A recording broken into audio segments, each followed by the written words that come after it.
Oi, pessoal. Essa é a edição digital do Festival Animage e nós vamos começar agora o painel sobre documentários em animação, com Nádia Mangolini e Marão.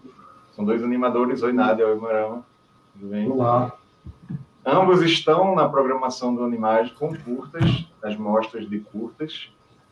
E Nádia está com o filme Torre, Marão está com Até a China. E como sugere o tema aqui do painel, a proposta é que a gente discuta esses filmes e outros também, sob esse recorte, sob essa abordagem de entender esses filmes como documentários.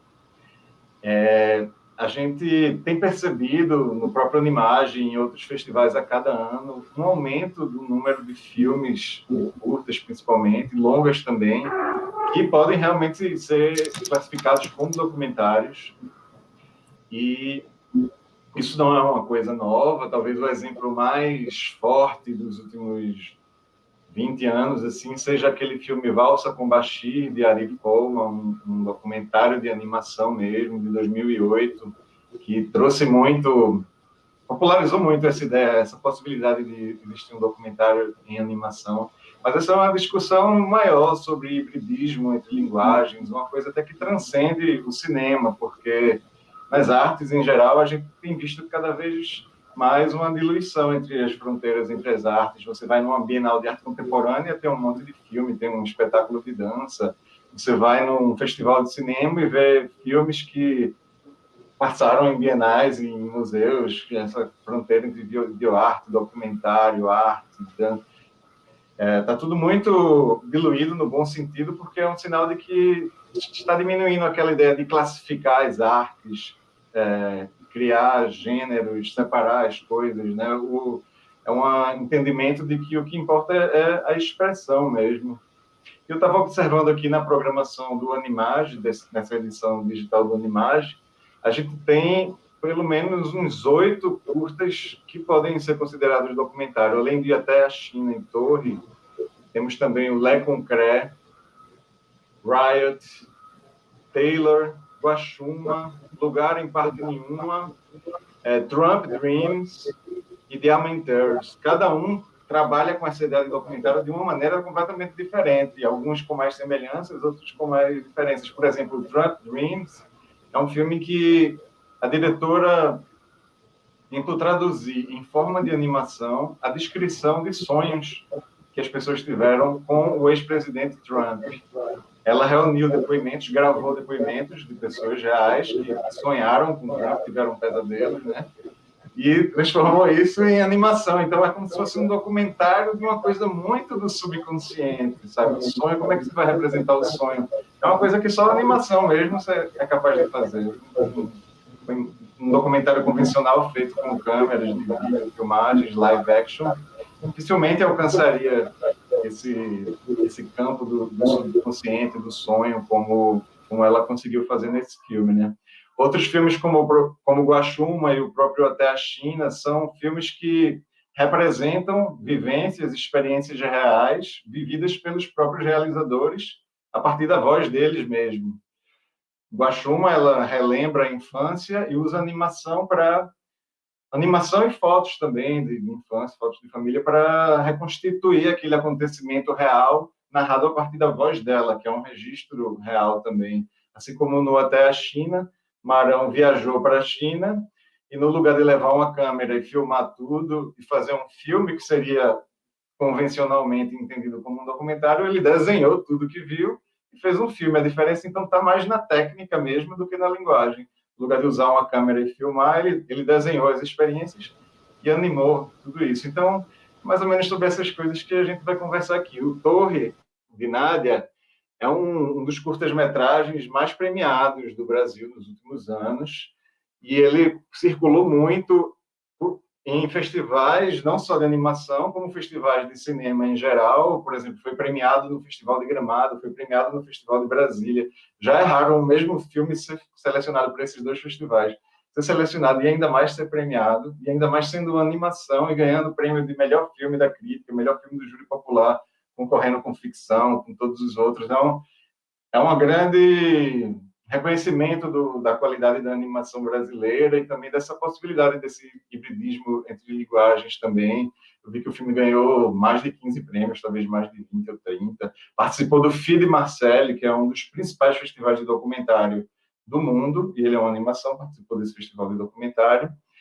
E Até a China também, premiadíssimo, um dos filmes mais premiados dos últimos anos, mais de 30 prêmios, talvez mais. Lá no site da Maron Filmes eu contei mais de 30, mas talvez nem todos estejam naquela lista, para estar desatualizado. Então, mais de 50 festivais, e participou também de festivais de documentário, um festival no Uruguai de cinema documental, e chegou a ganhar 2 prêmios, um de melhor roteiro para documentário e outro de melhor documentário mesmo. Então, ele foi muito entendido como um documentário, né, nesse circuito dos festivais.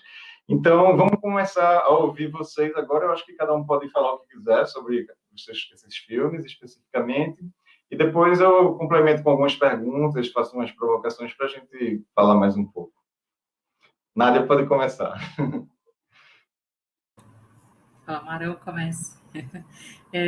Bom, queria agradecer pelo Animage, ter chamado a gente para essa conversa, ver o Marão, tantos anos, Marão. A gente estava falando, a gente não se via desde antes do ano 1 da pandemia, agora a gente já está no ano 2 da pandemia. E estamos aqui, né? Todo mundo em casa. Obrigada, Júlio, também. Obrigado por participar também. Esqueci de mencionar que você foi premiada também no próprio Animage, ganhou uma menção honrosa com todo. É verdade. Agora vai passar de novo, feliz. Então, Torre, ele é um documentário, dentre os documentários, já que você falou de tantas animações e de tantas formas diferentes de fazer animação e documentário, e essa junção, e o Torre acha que ele vai para um caminho mais claro de documentário, assim, né? Foi feitas entrevistas, a gente animou, eu acho que ao longo da conversa eu posso falar um pouco como foi, assim, esse processo de tentar passar imagens e as escolhas dessas imagens sendo um documentário, o que implica, né, você escolher fazer a imagem X e não Y, em cima de narrações de histórias reais, né, histórias vividas ali por aquelas pessoas que a gente entrevistou. Mas eu estou falando isso porque o Marão é um outro processo, né, porque é um documentário, a história dele, enfim, e imagino também que o processo, não sei, no caso do Marão, pode ser interessante falar também de como foi uma construção do roteiro, assim, da narração para a imagem, da imagem para a narração. Mas isso me fez lembrar também de um outro filme que é só... Porque, assim, eu Torre é a minha primeira direção, mas antes disso eu produzi alguns filmes. E o filme que eu produzi anterior ao Torre é Quando os Dias Eram Eternos, que é dirigido pelo Marcos Vasconcelos. E é um filme que ele não... Poucas pessoas colocam ele como documentário, ele não passou em festivais de documentários, mas dependendo de como você quiser, ele é um documentário, assim, né? Só que ele não tem uma narração. Ele não utiliza dessa... Então, é só para refletir um pouco, assim, que além de todos esses, a gente ainda tem outros filmes que ainda caminham por essa linha tênue, né, também, do que é documentário, ficção, animação. Mas é isso, assim, estou feliz de estar aqui para falar sobre tudo isso, e mais um pouco. Quando os Dias Eram Eternos também está na programação desse Animage digital. E realmente, eu não mencionei ele nessa lista aqui, mas eu pensei nisso antes. Não tem narração, não tem essa coisa lógica, mas é uma experiência real que ele viveu, que está transmitida ali, está representada através do desenho. Mas é mais uma reflexão, provocação, assim, porque ele raramente é visto também. Eu estou falando como produtor agora, posso falar dele porque eu produzi. Ele raramente é visto como um documentário. E eu lembro que quando a gente estava fazendo ele e o Torre, o processo de produção, o fim de um foi o início do outro, na produção. E aí a gente falava que um tinha começado, que no caso dele, que tinha... O projeto dele era muito diferente desse resultado final. E a gente brincava que ele tinha começado com uma ficção e terminado com um documentário. Porque no fim do processo, quando a gente olhou. Então, é porque é isso, assim, é só uma reflexão de que tem outras camadas também, né, nesse processo do que é um documentário. Fale, Marão, falei. Tá sem som. Funcionando? Agora tá. O Júlio falou, eu estava tentando lembrar, existe um resumo de classificações de quando você usa animação para realizar um documentário, seja dentro do filme live action ou inteiramente em animação. E, assim, me corrijam ou me complementem, se vocês lembrarem, mas era alguma coisa do tipo, quando é um fato histórico, que não tinha como filmar, ninguém estava lá quando aconteceu, então é reproduzido em animação. Quando é uma referência simbólica, emocional do que estava acontecendo, e aí você representa em animação, ou quando é uma coisa que é invisível ou impossível de filmar.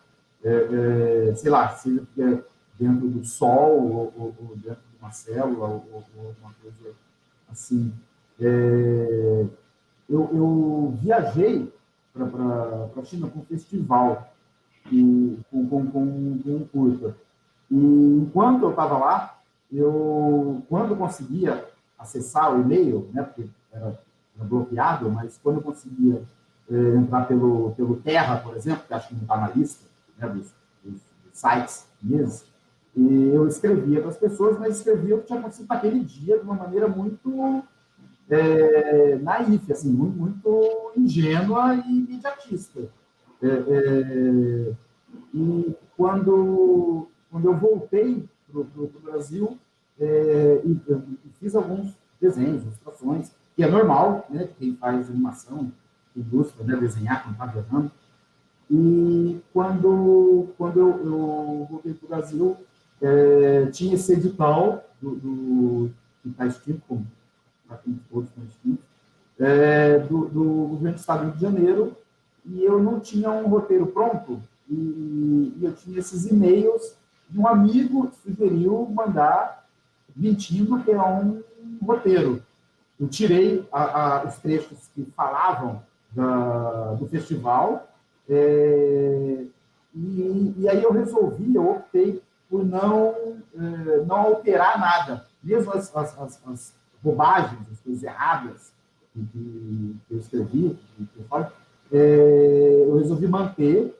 E como eu não filmei enquanto estava lá, eu decidi também não pesquisar imagem nenhuma. Então, todos os cenários, todos os desenhos que estão no filme são a partir ou dos rabiscos que eu fiz, ou das fotos que eu bati, assim, exclusivamente do registro do que eu estava lá, dentro também da minha cabeça de quem não é documentarista, achando que era roubar se eu estivesse pesquisando ou adulterando, mudando o texto, a opinião.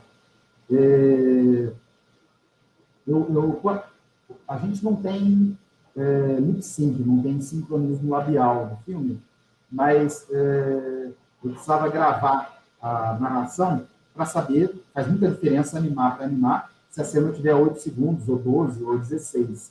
Então, eu gravei essa voz guia, e, na verdade, quando fui para o estúdio, eu gravei, Nádia falou da voz, né, da narração, eu olhava no texto e lembrava, esses textos do White Line do supermercado.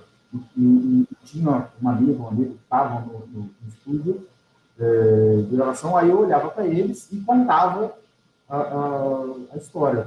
Se eu resolvesse gravar pela segunda vez, como não sou documentarista, como também sou ator, aí ficava bem ruim. Depois, estava pronto, a gente gravou com um ator profissional, mas o problema é que ficou bom, e não era para ficar bom, era para ficar rascunhado também, né, a lápis. Então, eu mantive essa voz, que não sei se é boa ideia também, Eventualmente, quando apareciam festivais que não tinham categoria animação, tinha categoria ficção ou documentário, eu testei, experimentei inscrever como documentário. E eu lembro até que a primeira vez que ele foi selecionado nessa categoria, eu perguntei para amigos documentaristas: você fica ofendido se eu fizer isso? Né? Você acha que eu estou que é ofensivo, errado, equivocado o que eu estou fazendo? Mas, para minha surpresa, eles apoiaram. Agora, só porque você falou desse processo, no caso do Torre, eu sempre coloquei ele como documentário, inclusive nos editais. Os editais ele ganhou como documentário, o fomento como documentário. Sempre estava lá, no texto, animação, né? E o que ia ser feito com a animação, sempre foi isso. Mas ele sempre foi inscrito como documentário. E nos festivais a gente sempre escreveu também como documentário. Ele sempre foi, assim. E aí a gente, né, a justificativa na época do projeto, que na verdade continua sendo para mim, é que a animação a animação é uma técnica e eu posso usar ela numa ficção ou num documentário, e é um documentário que eu estou usando como técnica uma animação. Então eu tinha um texto justificando o caminho de chegar até isso, mas eu também acredito. Mas é isso, é um outro caminho. Eu até usava no texto a palavra autobiográfico, né? O filme é um relato de viagem, que, na verdade, é bem comum esse formato, né? Uma animação que é um relato de viagem. E aí um amigo, o Sandro Menezes, que é quadrinista daqui do Rio, ele falou que não é autobiografia, e até usando como referência O Anão que Virou Gigante, Eu Queria Ser um Monstro, outros curtas que tem a referência de situações reais anteriores, ele disse que é autoficção. A maioria das inspirações, das referências que eu tenho, cada vez mais atualmente, vem de quadrinhos, vem de graphic novels brasileiras ou não, assim, do mundo inteiro. Cada vez mais a gente tem acesso a quadrinhos que são adultos e cada vez mais que são histórias pessoais, e isso é parte do meu dia a dia, quase mais do que filmes de animação atualmente, como inspiração ou como alguma coisa que me faz bem, que eu consumo. E eu acho que a maioria desses que eu sou fã são dessa categoria, autoficção. É comum esse termo? Só eu não conhecia. Isso, até no próprio documentário filmado, você pode fazer uma autoficção, né? Não só em animação, não só em quadrinhos, né? Mesmo com filmando. No teatro se usa bastante esse termo, autoficção. Por exemplo, o Jafar Panahi, aquele cineasta iraniano, que ele tem vários filmes que você fica em dúvida se ele está interpretando ele mesmo, se aquilo está acontecendo realmente, ou se aquilo está sendo encenado, meio que uma autoficção mesmo. Mas o Maron falou isso agora, então essa ideia de que ele construiu o roteiro a partir de e-mails torna o filme mais documental ainda, porque ele não parou para escrever. Os e-mails são reais, então o e-mail faz parte da realidade, não foi escrito para o cinema. Então ele pegou uma base real mesmo para fazer o filme, né? É um registro. E Maron disse que você tirou fotos e desenhou, mas eu imagino que tenha coisas que sejam de memória também, né? Você redesenhou no Até a China, ou tudo aquilo foi fotografado e desenhado ao vivo, ou tem coisas que você tirou da sua memória? A maioria dos lugares abertos, públicos, eram de fotografias, por conta dos detalhes e para você poder ser correto, fiel, né, da arquitetura. E a maioria dos locais internos, assim, o banheiro, os restaurantes, eram muito parecidos, né? E você, durante 2 semanas, via constantemente. Então nesse caso, tem essa parte que é de memória, mas tentando ser o mais fiel possível. Isso é uma outra coisa que, fugindo ao tema, quando você desenha, tem esses 2 momentos que você pode usar referência, e tem gente que usa compulsivamente referência, e tem gente que lembra e redesenha pela memória. E, na maioria das vezes, quando você faz memória, vai desenhar um hidrante, vai desenhar uma raposa, isso que é de memória resume de uma maneira que não é fiel, mas que convence a pessoa de que aquilo é um hidrante, de que aquilo é uma raposa, e muitas vezes você vai olhar a foto do hidrante, não tem nenhuma relação com tudo errado. Não é assim. Então, eu acho que eu fui correto nisso que eu fiz graficamente de memória, mas pode ser que se eu voltar um dia à China, pode ser que eu descubra que eu estou errado. E os personagens, você procurou fazer parecidas com as pessoas que você encontrou ou é totalmente livre? Tem o seu personagem também que não é exatamente parecido com você, né, por exemplo. Eu sou baixinho, né? Sou muito baixinho. E eu tô velho e tô gordo. Então, eu queria que o protagonista fosse uma figura genérica. E já faz muitos anos que eu desenho esse personagem, que é comprido, né? Que é magrelo, narigudo, e tem 3 fios de cabelo só, como um personagem genérico em quadrinhos, ou em tiras, ou em ilustrações. E eu achei que funcionaria melhor no meio da população, que em média era do meu tamanho, mas que em média era mais baixa do que seria, que fosse esse personagem mais genérico. Para os chineses, eu tinha muito receio também de ofender, de magoar, porque eu ia pintar a cor da pele deles de uma cor diferente da pele do ocidental. Mas qual a escolha cromática que eu posso fazer que não seja preconceituosa e ofensiva? E se eu desenhar 2 risquinhos no lugar dos olhos deles, isso é ofensivo? Isso é agressivo? Então, isso me preocupava mais em ser correto para diferenciar, mas em não agredir. Interessante. E no caso do Torre, Nádia, vocês fizeram uma pesquisa de imagens, de fotografias, visitaram lugares, e os personagens são baseados nas pessoas na vida real, ou vocês foram mais livres e recriaram o visual dos personagens? Como é que foi essa fidelidade visual em relação à história verdadeira?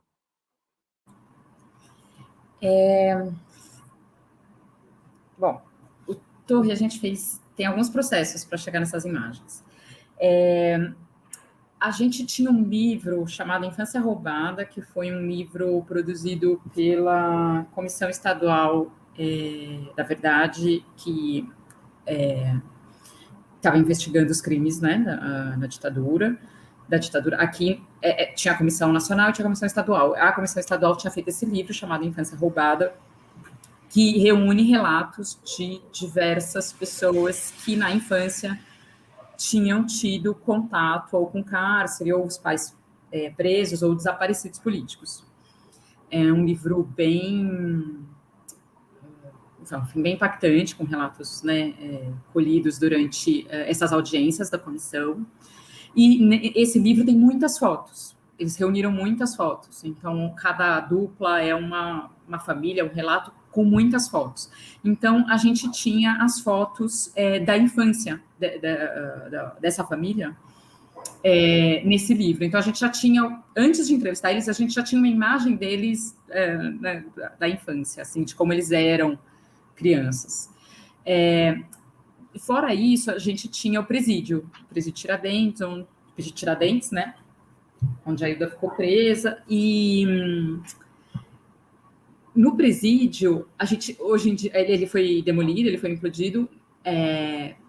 E uma característica nossa, que é apagar completamente a nossa história, não tem mais nada. Lá, na verdade, tem um banco no lugar onde era o presídio, e tem um portal, que antes tinha uma plaquinha que caiu na época, então não sei se tem, dizendo, tipo, o que tinha sido aquilo. Então, a gente não tinha. E não tem fotos, assim, tem pouquíssimas fotos muito distantes.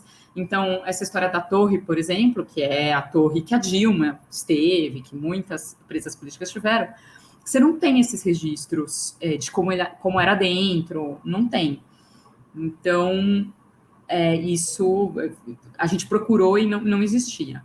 O que a gente fez aqui na cena final tem uma imagem como se fosse um contraplano, o lado de lá do presídio, visto da torre, o que seria a rua. Isso a gente foi lá e viu aquele prédio, e aquele prédio é um prédio que já existia, então a gente criou aquela imagem baseado no prédio que ainda existe ali acho que na Avenida do Estado, se não me engano, aqui em São Paulo. Mas um outro processo que a gente fez também foi que o Marcos, que é o diretor artístico também do projeto, o diretor de animação, ele participou de todas as entrevistas, e ele ia com um caderno e um lápis, e o papel dele nas entrevistas era ficar desenhando, rascunhando, fazendo ali processos criativos dos desenhos durante as entrevistas. E ele acabava sempre também fazendo perguntas que iam muito mais para a questão visual. Então, assim, o que você lembra desse lugar? O que você lembra? E pedia para essas pessoas escreverem de alguma forma como era essa casa, como era esse lugar, né? E isso foi muito, muito interessante, porque isso trazia relatos que não estão no filme, na fala, mas estão na imagem. Por exemplo, quando eles ficaram alguns dias acolhidos, provavelmente numa instituição de acolhimento para crianças, ele fala, eu lembro de uma luz roxa que ficava o tempo inteiro em cima da gente. Tipo, eu não sei o que é essa luz roxa, mas a imagem do filme é uma luz roxa. Então, a gente tentou trazer isso em todas as imagens. Quando a gente estava fazendo roteiro Animatic, a gente criou um roteiro que tinha muitas imagens que não tinham vindo deles. E em um determinado momento do processo, que foi bem cansativo assim, para a gente de chegar nessa conclusão, mas a gente tinha que passar por ele, que todas as imagens que aparecem no filme vieram dos entrevistados de alguma forma. Ou porque eles falaram durante a entrevista, ou durante essas perguntas que o Marcos fazia, que também era uma entrevista, né, mais voltada para o lado visual, mas de alguma forma vieram deles. Então a gente voltou, assim, a gente estava com o Animatic pronto, e a gente voltou para o roteiro e refez o roteiro inteiro, para fazer um outro Animatic que tinham só imagens de que de alguma forma eles trouxeram. Então, eu sempre dou o exemplo, assim, por exemplo, quando eles estão dançando, que tem a imagem dos pais dançando, eles se conheceram num concurso de dança.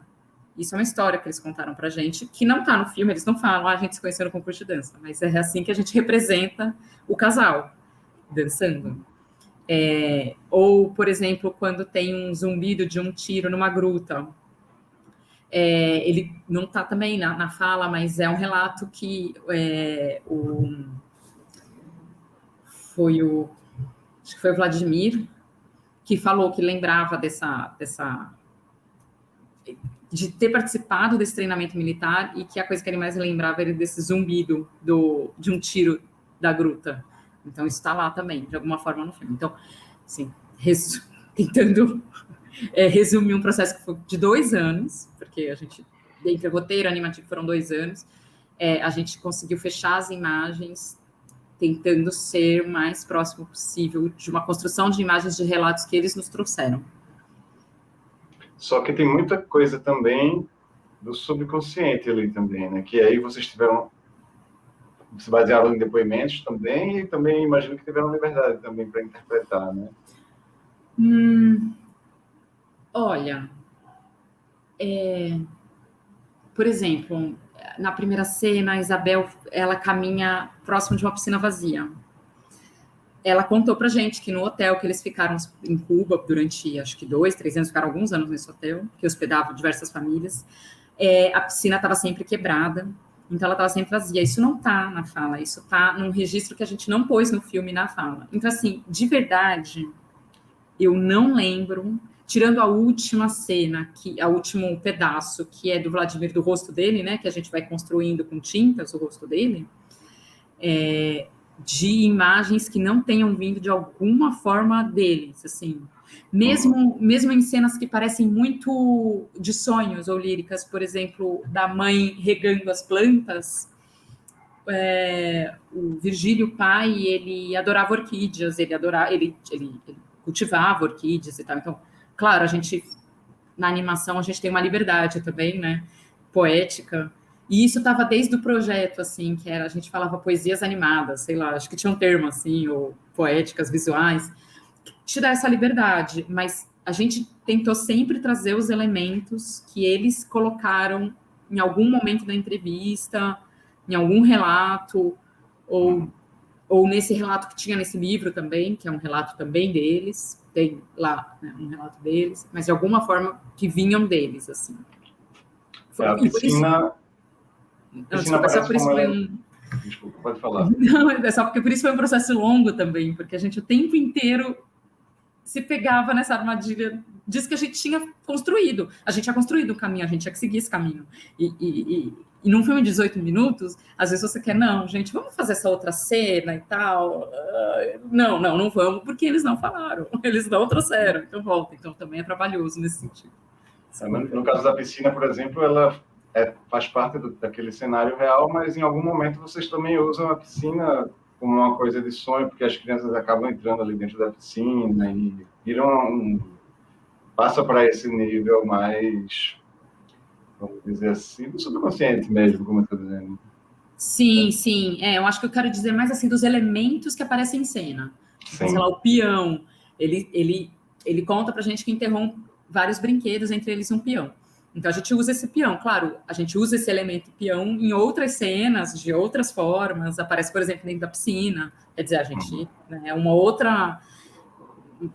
registro disso, mas eu acho que eu estou me pegando. Mas, assim, o que aparece em cena, de alguma forma, veio... A gente chegou nesses elementos que eles nos trouxeram. Aí, claro, na animação e no processo, a gente constrói uma narrativa visual, né? E qual foi a técnica? Assim, como é que você descreveria o processo técnico de desenho? Usou papel? Foi mais no computador? Mas teve rotoscopia? Teve coisa baseada em fotografia, no esquema de rotoscopia decalcando? Como é que foi a construção técnica em relação à animação mesmo e aos desenhos? Depois desse processo longo de roteiro animatic, que foi bem longo, aí a gente partiu para animação. Eu não sou animadora, eu sou produtora de formação, de história, de carreira. E o Torre é a minha primeira direção. Então, assim, gente, eu não sei desenhar bonequinho de palito, não sei fazer nada. Mas eu tenho alguns anos de produção. Então, né, eu estou falando isso porque na direção teve alguns lugares que eu estava um pouco mais confortáveis e outros não. E essa parte da animação, por exemplo, é um lugar que não é de conforto, porque eu não animo. Mas a gente tinha um animatic muito consistente, que exatamente por ter sido um processo tão longo, quando terminou, a gente sabia o filme que a gente queria, assim. Tanto que a produção da animação mesmo foi rápida. 6, 7 meses. Mas porque a gente tinha um animatic totalmente fechado do jeito que a gente queria. E aí, em termos de técnica, a gente tinha uma ideia, a gente gostava muito gosta muito de um ilustrador que mora em Madrid, que se chama Jorge Gonzalez, e a gente tinha as imagens dele como referência. Mas era uma referência. Depois aqui a gente foi pesquisar, né, pessoas para fazer a arte, e a gente chegou no Rafa Coutinho e no Pedro Franz, que começaram a desenvolver a arte, junto com o trabalho com o Marcos. E aí eles chegaram, né, nessa arte. E aí, a partir disso, a gente sabia que ia ser 2D. Todos os nossos filmes foram 2D. Enfim, a gente tinha uma equipe, um processo, e o próprio Marcos, que é um diretor de animação, trabalha com 2D. Então, era 2D. E o processo foi que era animado software de animação. Os frames eram impressos e finalizados à mão, em lápis de cor, né? E aí, de acordo com a arte que o Rafa e o Pedro tinham desenvolvido. Então, tem grafite, lápis de cor, tem um outro que é lápis de cor também, mas ele tem parece um pouco mais giz, assim. E aí, o último pedaço, que é o mais diferente, a gente convidou a Alois de Leu, que é um animador aqui, que também mora em São Paulo, para fazer o último bloco. E aí ele fez time-lapse, que é a parte das tintas. E aí foi um outro processo que a gente tinha as artes, né, os concepts, e ele fez a animação. Ele fez a animação toda desse bloco. Mas o processo mesmo ele foi bem... Assim, é isso, a gente imprimia tudo, finalizava tudo à mão e fotografava depois. Porque a qualidade era melhor. Então, a gente tinha uma mesa de uma tractana montada para fotografar. E a gente fotografava e aí fazia comp, né? Então, esses eram os passos. O cara do Marão. Entendi. Então... Eu lembro que eu... desculpa, Júlio. Não. Eu ia dizer, então é isso, né? Vem do computador, passa para o papel, desenha no papel, depois fotografa, volta para o computador e edita, né? Foi bem híbrido nesse sentido também, né? Mas, e aí Marão falou o que ia falar e depois vamos falar até a China. Eu lembro que eu li o projeto em todo. Ah, é? Foi um edital que tinha 2 momentos. A seleção dos projetos e quando todo mundo estava no meio da produção, foi a única vez que eu vi acontecer isso, quando estava todo mundo no meio da produção, teve um encontro, eles congregaram outro grupo de pessoas para ler e para acompanhar o projeto no meio do procedimento. Nunca tinha visto isso acontecer antes. E eu lembro que graficamente, acho que não tinha muita coisa sua apresentada lá, de quase ninguém, né? Ninguém tinha. Mas, pelo texto, era muito claro, era muito compreensível, muito impressionante, apesar de você falar que não é animadora, que não é...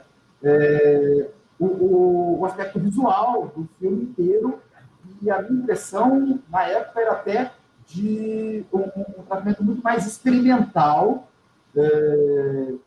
simbólico, assim, graficamente não tão figurativo quanto acabou sendo. E eu lembro que, pouco tempo antes, eu tinha sido do júri do edital, onde o dossiê Rebordosa estava inscrito.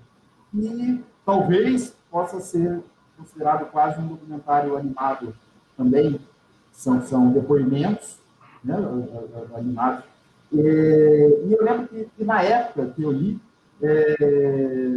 não conhecia o César Cabral, não conhecia a Koala, não conhecia o trabalho deles, e eu lembro que na comparação, na época, eu não conseguia vislumbrar o filme desse Rebordosa. Os depoimentos, os textos, não estavam prontos ali, porque não devia ser ali, que eles estavam ainda, então não tinha essa parte fundamental que era efetivamente o texto, e graficamente não tinha referência do estilo de movimento, de animação, nem do design, porque o que tinha de design era a Angeli, sim, a Angeli é ótimo. Mas eu não conseguia mensurar o que seria o filme, porque todas as referências eram, no final das contas, o filme ficou sensacional, virou uma série, virou longa. Mas no projeto, você conseguiu construir ali de alguma forma, verbalmente, porque ainda não tinha nada de layout, de uma maneira que eu fiquei bem impressionado com a maneira de explicitar sobre um trabalho que dependia de muita coisa que ia ser feito. Ainda eu lembro até, Júlio, que quando saiu o resultado, foi limpo. Quando você terminou, eu falo, mas ele foi Mink e ele foi Estado também. Porque eu acho que quando saiu o resultado do Link, o Tony foi a melhor pontuação do Brasil. De 1.000 inscritos, se só selecionasse um, era o Tony, assim, era a melhor pontuação do Brasil. Quando era projeto, antes de ser filme, né? Era. É muito legal você lembrar disso. E eu não tinha esquecido, mas chegou, sabe, tem uma hora, gente, desculpa, tem uma hora que a gente vai perdendo, assim, os processos, né? Onde começou mesmo? Como é que a gente fez o filme? Eu não sei, um processo tão longo, assim, apesar de ser um curta, foram 3 anos. Às vezes eu falo, não, mas isso foi antes ou foi depois? Peraí. E esse edital que você está falando foi um edital de desenvolvimento da prefeitura da SP Cine, que foi incrível, assim, na época estava se formando a SP Cine, mas eu acho que já era um edital da SP Cine, que era desenvolvimento de curtas. Eu acho que foi o único mesmo, Marão, era incrível, assim, porque o que você viu, na verdade, foi um projeto em desenvolvimento, porque a gente tinha escrito um projeto, e aí era uma grana que não dá para você produzir o filme, mas dá para você pensar sobre ele, fazer roteiro, fazer concept. Foi com isso que a gente fez pesquisa de concept, que a gente entrou em contato com o Jorge Gonzalez lá em Madrid, e ele fez alguns concepts para a gente, por causa desse edital de desenvolvimento. E aí você estava nesse processo que era um laboratório, né, que tinha no meio do desenvolvimento, a gente se encontrava para discutir o processo. Isso foi muito legal. E de fato, assim, ali eu acho que ele ia para um caminho bem mais experimental mesmo, bem... Isso que você falou, assim, a gente não tinha tanta... E a gente não tinha, na verdade, nem os entrevistados naquele projeto. A gente queria entrevistar, mas a gente não tinha nem o nome das pessoas, não tinha nem os nomes. Mas tinha um projeto, a ideia. Especulei para você, porque pelo que eu mensurava, entendia, eu pensei, nossa, Nádia devia falar com o Diego Apel. Né? Na minha cabeça, era nessa direção, graficamente, que estava caminhando. E mudou assim. Quando eu olho aquele projeto, recentemente eu olhei por conta de um processo, e eu olho e falo, nossa, aqui já estava a ideia do filme. A ideia do filme não, de fato, é aquela, não mudou. Mas sim, não tinha os entrevistados, a gente não tinha arte. Então, claro, tem um processo longo até chegar nisso. Eu acho que ele ia mesmo para um caminho mais experimental, assim. Foi interessante o Marão ter mencionado o dossiê Rebordosa, porque é mais uma região de fronteira, porque ele usa a linguagem de documentário, entrevistas, como aquele filme do Pinguim, Tá Dando Onda também, é como se fosse um documentário, uma reportagem, mas ele está falando de uma situação completamente ficcional, então o fator documentário aí está na forma, não está no conteúdo, entendeu? Isso acontece, por exemplo, também em desenhos antigos da Disney, tipo Pateta nas Olimpíadas, é tipo um mini documentário sobre as modalidades olímpicas, com o Pateta lá se atrapalhando em todas, mas tem um narrador, tem uma linguagem meio de documentário, mas não é um documentário, não tem aquela fonte real. Aí, então tem isso, tem a questão da forma e tem a questão da origem do material, né, da referência real, que tudo isso você mistura nesse caldeirão do que é documentário e o que é que não é. Mas e aí, voltando para a China, agora entrando na técnica. Você fez tudo no papel, como sempre, como você costuma trabalhar? Daqui a um mês eu vou fazer 50 anos.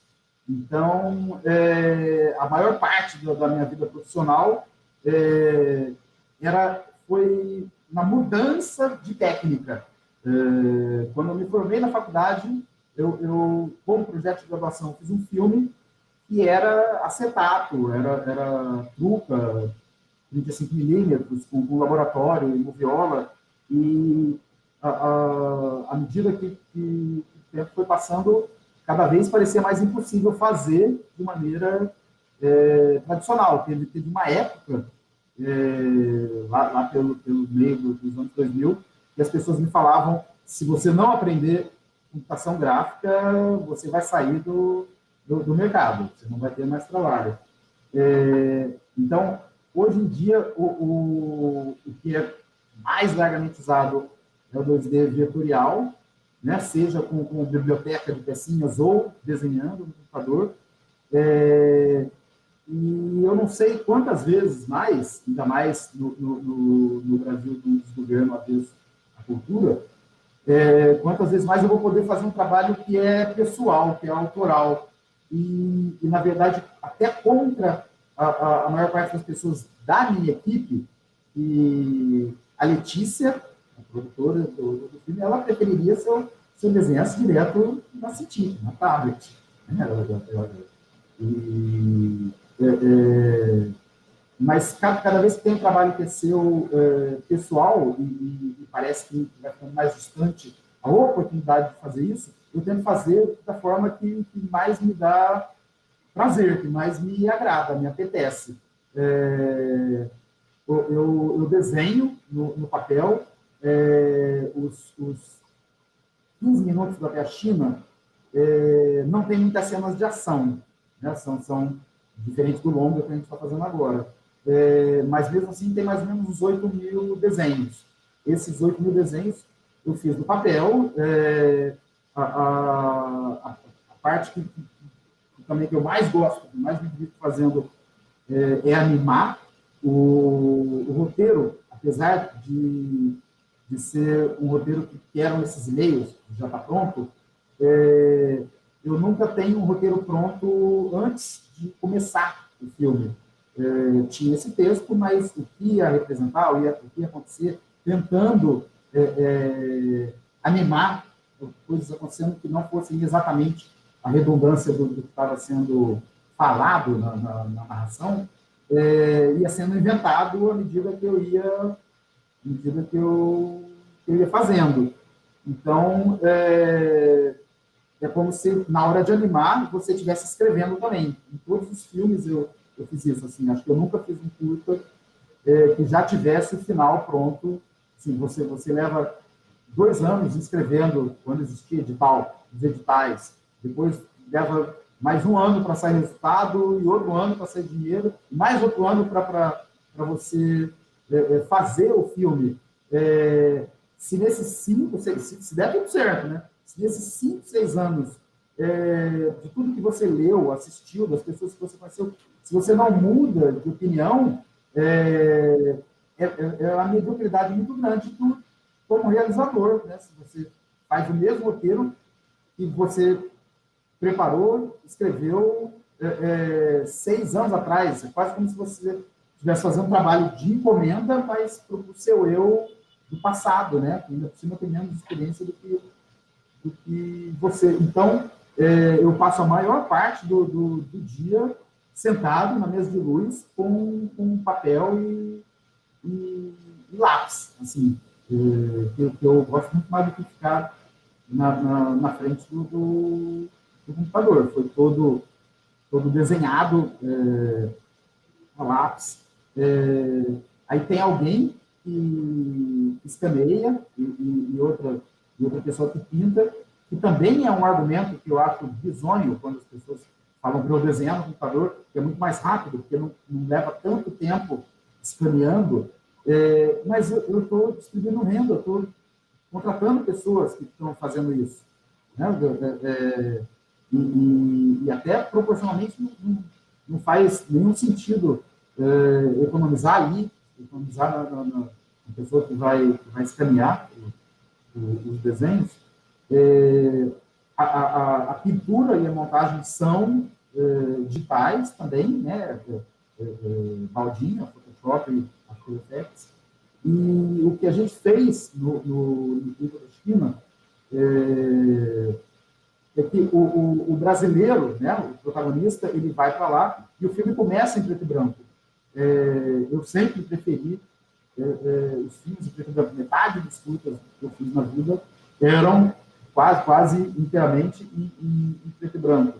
E aí está a mão da produtora executiva também, que a Letícia insistiu no curta, e ela que insistiu no longa também, que seria em preto e branco, e a relevância, a importância de ser colorido. Então, conceitualmente, no Brasil, é um filme preto e branco, o personagem é em 3D, e quando ele chega nesse outro lugar, nesse outro país, nesse outro continente que é tão diferente que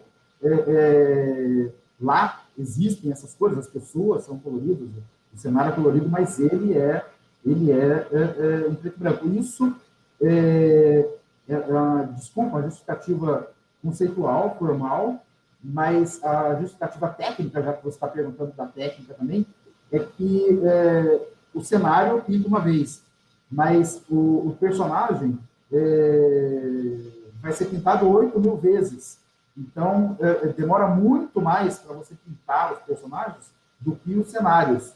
Usando essa justificativa do personagem estrangeiro, em preto e branco, deslocado, tão deslocado que ele não tem cor ali no meio daquele lugar, a gente escaneava o papel, que era branco, e fazia o canal alfa, que era apagar, estava em volta, e o personagem já estava pintado para poder cumprir o prazo, o cronograma do edital com o orçamento que a gente tinha também.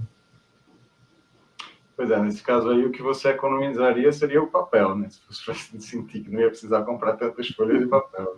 Então, isso também eu questiono quando alguém fala que é uma quantidade absurda de desperdício de papel.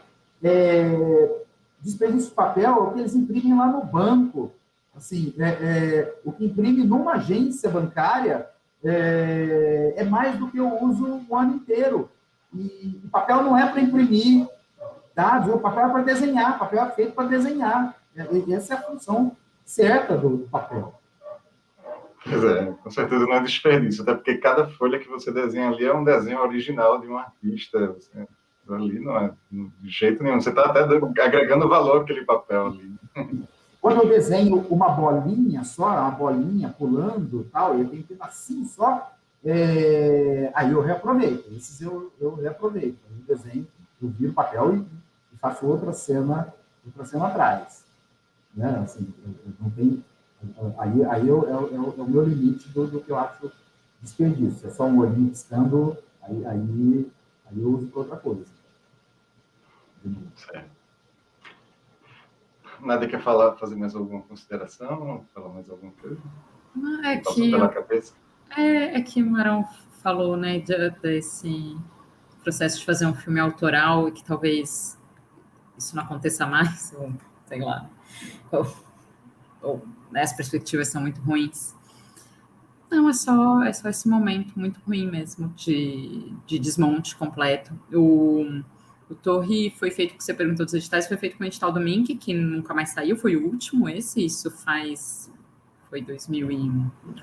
Então, foi lançado em 2016, deve ter sido um edital de 2014, 2013. Foi o último de curtas. Também, assim, não sei, Marão, se fosse hoje, se ele teria uma pontuação tão alta. Né? Acho que talvez nem fosse selecionado, na verdade, se fosse hoje. Provavelmente. E é isso, é um desmonte completo, né? Não tem mais Mink, não tem mais editais, a Ancine não tem...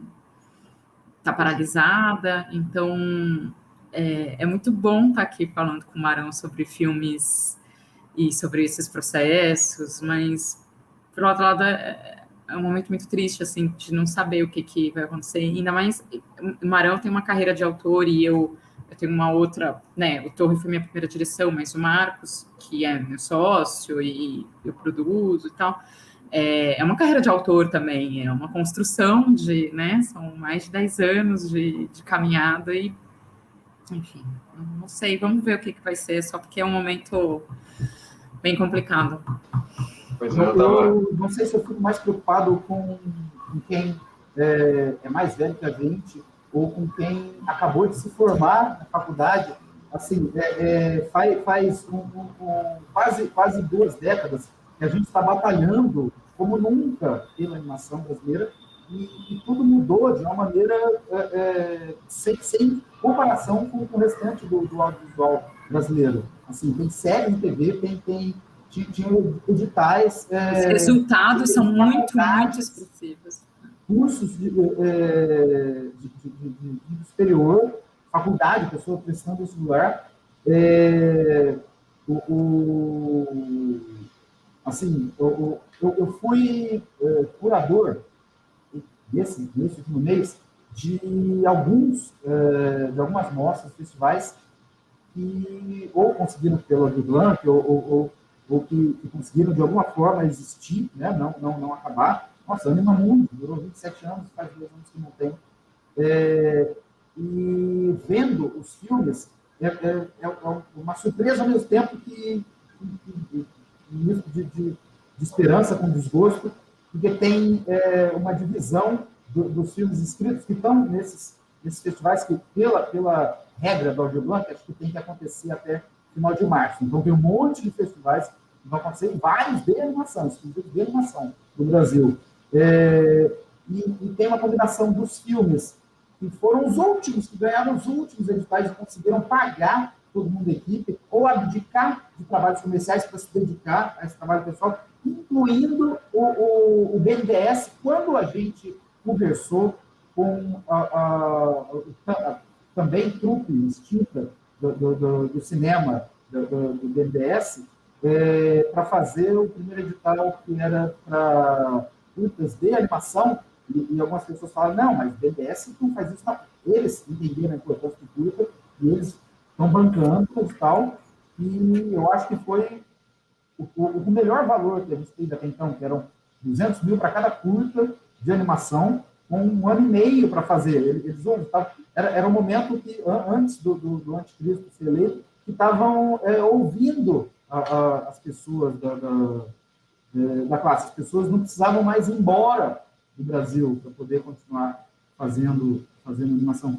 E a outra metade desses filmes que, como curador, eu assisti, estava para selecionar, são trabalhos absolutamente independentes, feitos como eu fazia nos anos 90, né? As pessoas sozinhas, dentro de casa, com amigos, assim, uma combinação contemporânea do que foi esse final de tudo que, para poder voltar, assim, mesmo que recomeçasse agora, ia levar uns anos aí também, né, para a gente voltar para aquele momento. E só para, assim, quando a gente estava falando, né, da carreira de autor e desses editais, mas os resultados da animação no Brasil são muito expressivos dos últimos 20 anos, é isso que o Marão falou, longas, séries, e as coisas, elas se alimentam uma da outra. Então, quando você tem né, os autores e equipes trabalhando em filmes que são mais autorais, são também equipes que estão nas séries, que estão fazendo longas, que estão prestando serviços para outras. Então, essas pessoas, elas estão... Você precisa de toda essa cadeia funcionando. Então, também é só para também tirar, né, um pouco assim, não, porque é comercial, não é comercial, é o que deu retorno financeiro, que não é isso. A gente precisa de toda essa cadeia funcionando para o audiovisual funcionar, para a indústria funcionar, para o setor caminhar. Pois é. Era a primeira vez que eu via assim, quem queria trabalhar com curta-metragem, ou com longa-metragem, ou com série de TV, ou com publicidade, tinha trabalho para essas pessoas. Quem quisesse trabalhar com 2D vetorial, com 3D, com stop motion, imagina, um monte de gente empregada com trabalho fixo, trabalhando com stop motion, com animação tradicional, do papel, até isso ainda tinha, e também o que era inédito, sem ter que vir para o Sudeste ou para o Sul. As pessoas nas 5 regiões estavam produzindo nas suas regiões, por tudo que estava dando certo. Pois é, um grande projeto de animação, um projeto de um longa, de uma série que envolve uma equipe grande, acaba virando uma grande escola de formação de mão de obra, de novos profissionais que vão ser absorvidos, inclusive, pelo mercado comercial e tudo. E no Brasil, em 2017, com os 100 anos da animação, começaram a surgir editais, e aí o Brasil foi para o Oscar com O Menino e o Mundo, homenageou a animação brasileira. Parecia que a coisa ia decolar, assim, de repente, meio que tudo evaporou, e ainda tem esse patrulhamento ideológico que surge, que Nádia falou aí, de repente lança um novo edital, mas você vai ver o resultado, é tudo muito inofensivo, você já vê que na composição das comissões já tem alguma mudança também que pode afetar, que torna ainda mais atual o tema do filme Torre, por exemplo, que fala de ditadura, né, de perseguição política. E essa semana, por causa do Animagem, eu tive que dar algumas entrevistas e perguntaram como é que a pandemia afetou a produção de animação e tal. Eu respondi que a animação tem um pouco mais de flexibilidade por permitir um trabalho remoto, mas na verdade, o que está atrapalhando mais são questões mais políticas, questões de editais, de patrocínio. Isso foi muito pior do que a pandemia para a produção de cinema e de animação, né? E sobre os filmes ficarem mais atuais, no caso do Até a China, tem uma cena que você pega um táxi e o taxista tem uma redoma para separar dos passageiros. Pela sua explicação, ele está usando aquilo ali com medo de levar uma facada, mas tem tudo a ver também com esse momento também de contaminação, de que, inclusive, nesses países asiáticos, eles têm mais experiência com epidemias e tudo, e lá existe mais esse tipo de preocupação também, né? Então, quando eu revi Até a China, agora, nesse momento, vi aquele carro com a redoma ao redor do motorista, lembrei de um Uber que eu peguei que tinha uma coisa muito semelhante. Assim. Nossa, eu não revi esse filme nos últimos anos. Vou assistir essa semana na sessão. Mas então, pessoal, foi legal aqui a conversa. Eu acho que foi bem produtivo. Um conteúdo legal. Pode falar mais. Não, era só porque tem uma coisa também dessa importância dos festivais e dessa circulação de pessoas entre formatos diferentes e festivais, que um dos animadores do Torre, e que é uma pessoa essencial, assim, no Torre, no Dias Eternos, é o Maurício Nunes, que, né, agora acho que está em Alagoas, mas está há muito tempo aí em Recife, e a gente se conheceu num festival em Fortaleza, e aí disso surgiu uma amizade, né, ele, o Marcos, e uma troca profissional, e aí ele trabalhou nesses 2 filmes, no Dias Eternos e no Torre, e foi essencial, assim, e tem tudo, que tem um pouco a ver com esse momento que a gente estava vivendo, dos filmes circulando, dos festivais acontecendo, e né, da gente podendo trabalhar numa série, num longa, num curta, e trocando essas experiências com diferentes profissionais, diferentes regiões, enfim. Era Pois isso. Uma das grandes perdas desse formato digital é isso. Você não tem os encontros entre as pessoas que geram essa produtividade criativa mesmo. Maurício Nunes realmente é daqui do Recife, ele está no Quando os Dias Eram Eternos, está no Torre, e ele está no festival também, acho que com vários outros filmes, e com o filme dele, que é o Ex-Mágico, que dirigiu junto com o Olímpio Costa, está aqui na programação também. Uhum. E no caso de animação, esses festivais digitais prejudicam muito também, porque dependendo da sua qualidade de internet, tem coisas de resolução, que você perde muito textura de material, você não sabe se foi feito no papel ou no tecido, se você não tiver uma boa qualidade de imagem, faz toda a diferença, essa questão de não ser uma projeção numa tela grande, né? Assistir na tela grande, assistir com a coletividade de emoção, com as outras pessoas, e poder falar com as outras pessoas assim que você acabou de ver. Nesses últimos 15, quase 20 anos, eu não consigo imaginar como seria a minha vida sem ter participado dos festivais. Tudo passou pelos festivais. Não faz nenhum sentido para a minha pessoa que termina um filme e não inscreve em todos do mundo. Porque, assim, o filme ficou pronto, mas não está pronto ainda. Está pronto quando você projeta e assiste com gente que você não conhece, assistindo junto com você.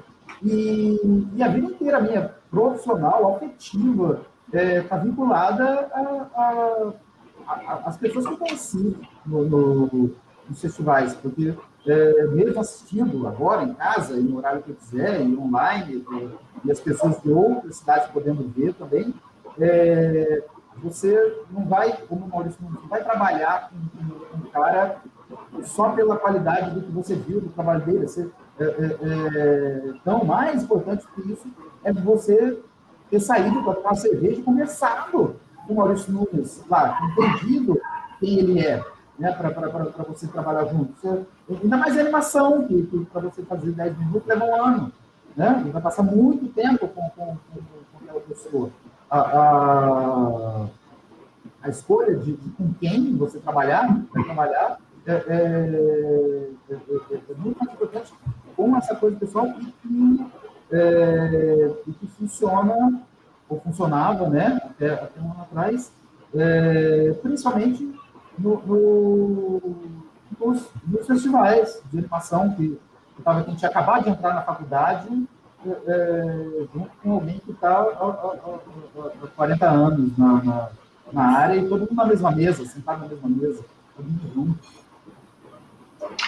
Pois é, inclusive nessa programação do Animage, a maioria dos filmes, quase todos, são filmes que já participaram do festival em anos anteriores, porque os filmes novos a gente prefere guardar para quando o festival voltar a ser presencial, para não queimar essa largada, né? Para preservar esse momento de descoberta do filme como uma experiência coletiva, como uma projeção de cinema mesmo, né? Essa coisa, o Animage é um festival de cinema, isso aqui é uma edição experimental, virtual, digital, online. Mas obrigado pela presença de vocês. Eu espero que possamos voltar a fazer festivais presenciais e que os filmes de vocês estejam no próximo Animage presencial que acontecer nesses grandes cinemas daqui do Recife, Cinema São Luís, o Cinema do Parque, que reabriu agora, e a gente faz projeções em praças e parques também. Espero que tudo isso volte a acontecer com os filmes de vocês e que vocês venham também para estar por aqui, para ter toda essa troca. Obrigado pela participação. Quero ir. Eu quero também. Muito obrigada, adorei revê-los todos. E espero que a próxima seja presencial, com cerveja. Isso aí, até a próxima. Valeu, pessoal. Vamos encerrar. Saudade. Saudades.